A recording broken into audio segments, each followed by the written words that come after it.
মাৰ্ঘেৰিটা শাখাই উলুপথাৰ ডুমপানীত এটা বিনামূলীয়া চিকিৎসা শিবিৰ অনুষ্ঠিত কৰিছোঁ। এই চিকিৎসা শিবিৰত আমাৰ ডিব্ৰুগড়ৰ পৰা আহিছে চকু ৰোগ বিশেষজ্ঞ।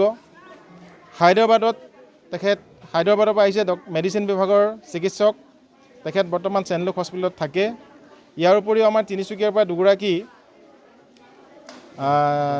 দন্ত ৰোগ চিকিৎসক আহিছে আৰু দুগৰাকী আমাৰ চিকিৎসক ইতিমধ্যে আহি আছে স্ত্ৰী আৰু প্ৰসূতি আৰু স্নায়ু ৰোগৰ।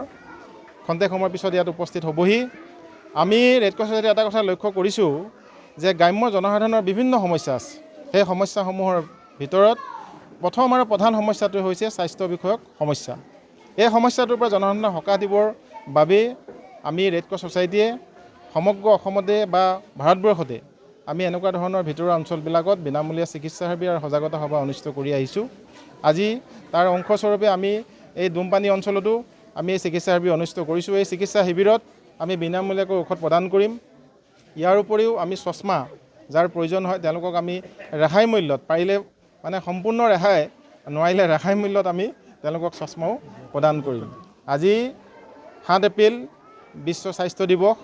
এই বিশ্ব স্বাস্থ্য দিৱস সমগ্ৰ বিশ্বৰ লগতে আমি বিভিন্ন জেগাত অনুষ্ঠিত হৈছে আৰু আমি তাৰ অংশস্বৰূপে আজি এই ডুমপানী অঞ্চলতো তাৰ লগত সংগতি ৰাখি বিশ্ব স্বাস্থ্য দিৱসৰ লগত সংগতি ৰাখি এই চিকিৎসা শিবিৰটো ইয়াত অনুষ্ঠিত কৰিছোঁ। আজি বিশ্ব স্বাস্থ্য দিৱসৰ লগত সংগতি ৰাখি মাৰ্ঘেৰিটাৰ ৰেড ক্ৰছ ছ'চাইটি মাৰ্ঘেৰিটা ব্ৰাঞ্চে আজি এইটো আয়োজন কৰিছে আৰু আমি আৰম্ভ কৰা বেছি সময় হোৱা নাই। যথেষ্ট সংখ্যক আহিছে। আমাৰ সীমিত সুবিধাৰ মাজত আমি যিমানখিনি কৰিব পাৰোঁ কৰিছোঁ। সম্পূৰ্ণ বিনামূলীয়া আৰু পিছৰখিনি তেওঁলোকে কেনেকৈ মেনেজ কৰে, অপাৰেশ্যন আছে, আমাৰ কিছুমান কেটাৰেক্ট পেচেণ্ট আহিছে আৰু চশমা ল'বলগীয়া মানুহ আছে। আৰু ৰাইজৰ কাৰণে মোৰ মেছেজটো হ'ব যে চকু আমাৰ শৰীৰৰ বহুত মূল্যৱান অংগ। কেতিয়াও নিজে দৰৱ ব্যৱহাৰ নকৰিব। যাৰ কাৰণে চশমা লাগে তেওঁলোকে চশমা ব্যৱহাৰ কৰক। যিমান পাৰে স্ক্ৰীণ টাইম মোবাইল লেপটপ চোৱাৰ সময়টো লিমিটেড কৰক। মাৰ্ঘেৰিটা শাখাই উলুপথাৰ ডুমপানীত এটা বিনামূলীয়া চিকিৎসা শিবিৰ অনুষ্ঠিত কৰিছোঁ। এই চিকিৎসা শিবিৰত আমাৰ ডিব্ৰুগড়ৰ পৰা আহিছে চকু ৰোগ বিশেষজ্ঞ।